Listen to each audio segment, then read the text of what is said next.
The Samsung Galaxy S26 Ultra has a built-in hardware privacy display, so no one can read your screen except you. Here's how to turn it on, customize, and use it the right way. There are a couple of ways to enable it. You can either go to Settings, then head over to Display, and toggle on Privacy Display. Tap on it to enter the full settings menu. First, you'll see conditions for turning on. We're going to go through these one by one.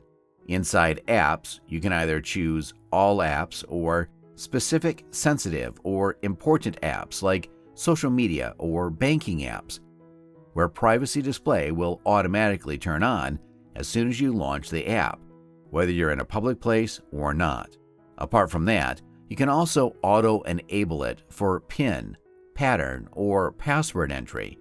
So whenever you're entering your password, your screen will appear dark to people around you or anyone trying to look over your shoulder. You can also turn it on for notification pop-ups. When a notification appears, that portion of the screen will be hidden or darkened for others nearby.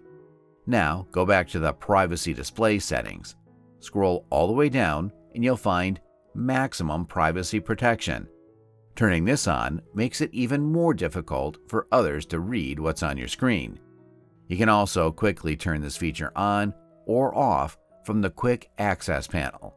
Just swipe down from the top of the screen, find Privacy Display, and tap on it to quickly customize the basic options.